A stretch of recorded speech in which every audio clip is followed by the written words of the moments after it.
Assalamualaikum warahmatullahi wabarakatuh. Perkenalkan, nama saya Sri Wulandari dengan NIM 2204814. Nah, pada kesempatan kali ini saya akan membahas mengenai teknik sampling dalam penelitian kuantitatif.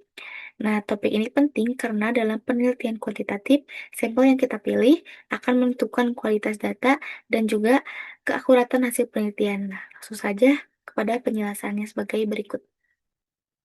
Oke, di sini saya akan menjelaskan mengenai teknik sampling penelitian kuantitatif. Nah, sebelum lebih jauh, kita akan pahami dulu apa itu teknik sampling.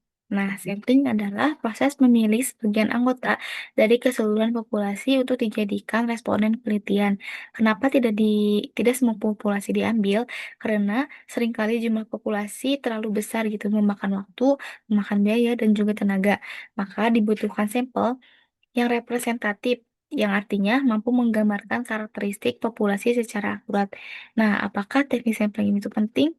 Tentu saja, karena teknik sampling berpengaruh langsung kepada yang pertama, kualitas data yang dikumpulkan, yang kedua, validitas dan reliabilitas hasil penelitian, yang ketiga, kemampuan peneliti untuk melakukan generalisasi. Nah, jika teknik sampling ini salah, maka hasil penelitian bisa bias dan juga tidak bisa digeneralisasi ke populasi. Nah, dalam penelitian kuantitatif terdapat dua istilah yang berkaitan. Yang pertama, populasi, yang kedua itu sampel. Populasi itu adalah keseluruhan subjek yang menjadi objek penelitian, sedangkan sampel adalah sebagian dari populasi yang dipilih dengan teknik tertentu.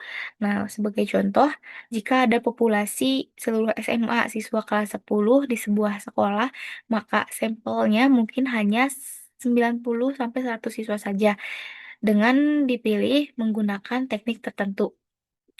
Nah, terdapat dua kali klasifikasi dalam teknik sampling kuantitatif. Yang pertama ada probability sampling, yaitu setiap anggota populasi memiliki kesempatan yang sama untuk dipilih. Yang kedua ada non-probability sampling atau peluang setiap anggota populasi yang tidak sama. Nah, dalam probability sampling ini dibagi menjadi gitu. Yang pertama ada simple random sampling. Nah, simple random sampling ini yaitu pemilihan sampel yang dilakukan secara acak tanpa mempertimbangkan strata atau kelompok tertentu dengan rumus Lopin sebagai berikut. Nah, dengan keterangan N kecil sama dengan jumlah sampel, N besar sama dengan jumlah populasi, E sama dengan tingkat kesalahan atau error margin. Nah, umumnya toleransinya yaitu 5% atau 0,05. Yang kedua ada stratified random sampling, yaitu populasi dibagi menjadi strata atau lapisan berdasarkan karakter tertentu. Contohnya, gender, kelas, usia dan lain-lain. Lalu sampel diambil secara proporsional dengan dengan demikian. Dengan keterangan yang pertama, N kecil I sama dengan jumlah sampel pada strata ke I, N besar I sama dengan jumlah populasi pada strata ke I, N besar sama dengan total populasi, N kecil sama dengan total sampel yang dibutuhkan. Yang ketiga ada cluster sampling, yaitu pemilihan sampel berdasarkan dengan kelompok atau cluster. Misalnya, sekolah, kelas, atau desa tertentu secara acak, bukan dipilih dengan sebagai individual gitu. Yang terakhir ada systematic sampling, di mana pemilihan sampel itu dengan interval tertentu dari daftar populasi dengan rumus ya sebagai berikut dengan keterangan yang pertama, K sama dengan hitungan interval, N besar sama dengan jumlah populasi, N kecil sama dengan eh, jumlah sampel yang dibutuhkan gitu. Lalu ada non-probability sampling. Nah, non-probability sampling adalah teknik pengambilan sampel di mana tidak semua anggota populasi memiliki kesempatan yang sama untuk terpilih sebagai sampel.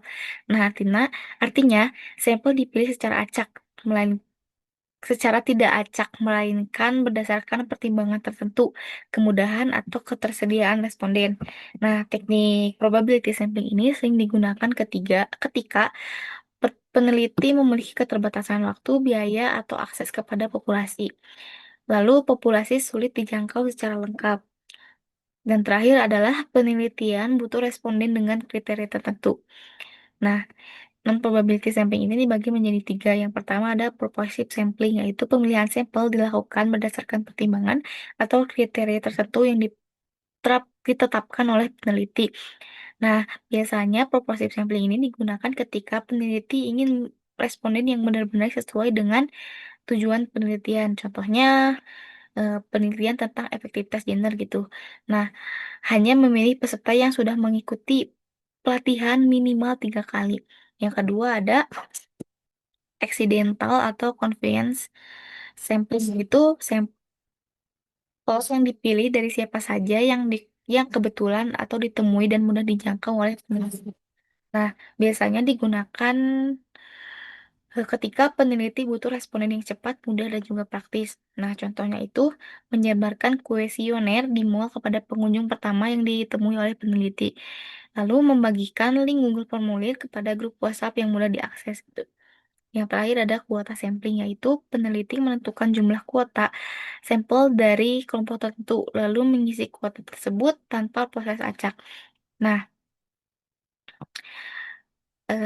terdapat langkah yang diperlukan gitu untuk kuota sampling ini. Yang pertama, menentukan kategori atau kelompok dari populasi.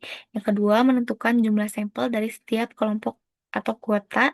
Yang ketiga ada mengambil siapapun dalam kelompok dalam kuota sampai kuota terpenuhi. Contohnya itu yaitu kuotanya 25 laki-laki dan 25 perempuan. Nah, selama kuota terpenuhi, siapapun dapat menjadi responden. Nah, sekian yang dapat saya jelaskan. Terima kasih. Assalamualaikum warahmatullahi wabarakatuh.